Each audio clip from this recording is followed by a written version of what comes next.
At Preesall we climbed Mill Street. It's a photogenic little street after all, or at least I thought it was. Not that anybody other than the Google Street View van ever climbs it nowadays.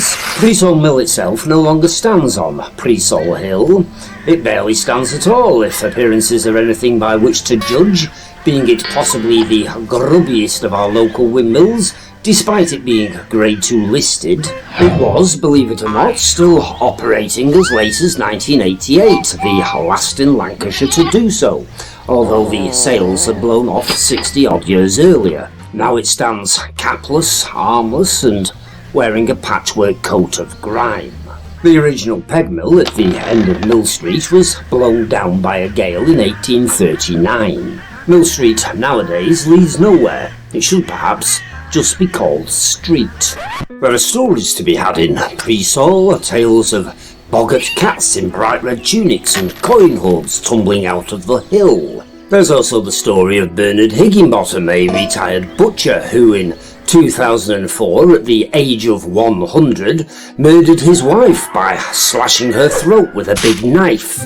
Then there's Preesall's mayor, or rather ex-mayor, Ian Stafford, a local handyman employed by a number of ladies around the district, all of whom entrusted their house keys to him.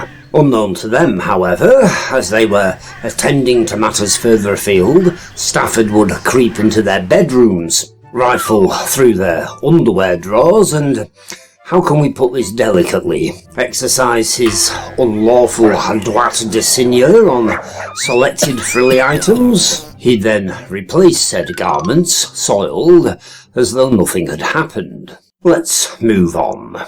There's a date stone carved with the initials G and R, followed by the year 1762 in the porch of the Black Bull. They probably stood for George Rex, no relation to Tyrannosaurus. The Rex here referred to the king, similar to the somewhat corrupted rocks in nearby Parrock's Hall. Beneath the stone there's a sign attached to the wall, presumably placed there by the health and safety conscious management. It reads, "Caution, low beams and ceilings." They're not kidding either.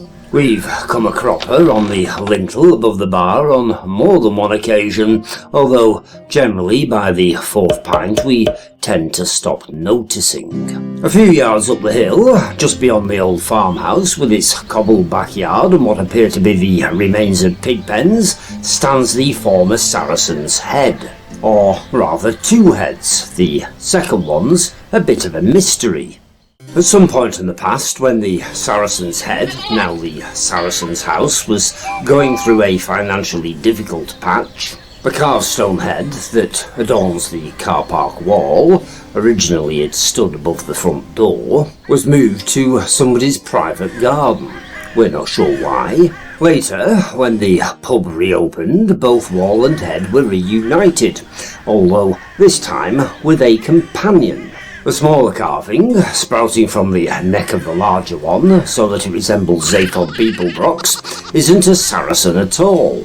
There's no turban or swarthy complexion, but rather it looks as though it's fallen off the back of a church. We asked around because, at best, the backstory is sketchy, but it turns out that most people don't even know where Preesall is, so we'll leave it as an enigma. Stand on the hill at Preesall Bridge and the Knott End and Garstang Railway snakes beneath your feet. Or at least it did. The line was closed some decades ago. Now the route is just another rural footpath, difficult to locate at the Knott End side, where it starts as an easily overlooked ginnel between two houses. Central to Preesall village stands the roundhouse, so called because, well, it's round, and folk round these parts seldom do complicate it. Nobody knows why it's round, it just is. However, they all remember how years ago it was a sweet shop, stuffed with Anglo bubblegum, cola cubes, sherbet fountains, acid drops,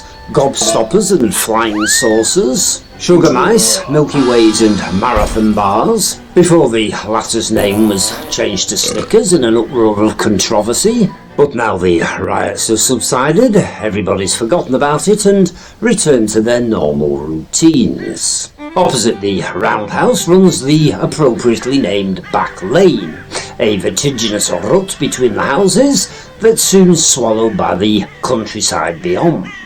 It's the old Roman route, don't let anybody tell you different. We dug the remains of the Roman road ourselves some years ago in the company of Lancashire's leading Roman roads expert. It's there alright, just not much talked about. On the northern side of Preesall Hill, as long as anyone in these parts can remember, there's been a fairy well, although we've never been able to find it ourselves. It's not as though we haven't looked, but the old maps are just as vague on the subject as the locals seem to be. Some say the well is dried up now, others that it's still going strong.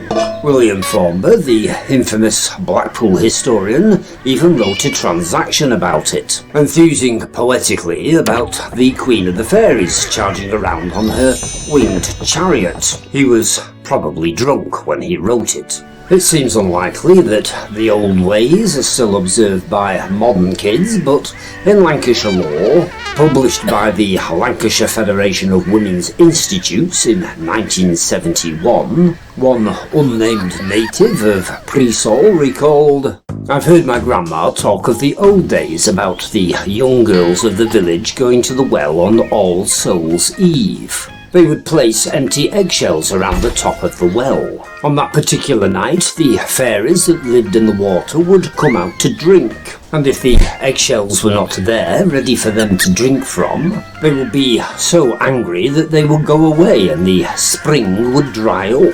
Other variations claim the eggshells were used as cooking pots. The well also comes with a beggar's bush by way of accessory, so called because rags were dipped in the water and then tied to its branches to cure illness. Almost certainly it served the Roman soldiers stationed in the fort at the top of the hill. Didn't we mention the Roman fork? Well, it's just supposition, but one backed up by the Roman road, the hundreds of Roman coins that fell out of the sandpit in the 1930s, and the fragment of military mortarum, a type of pestle and mortar, which came up in a nearby garden.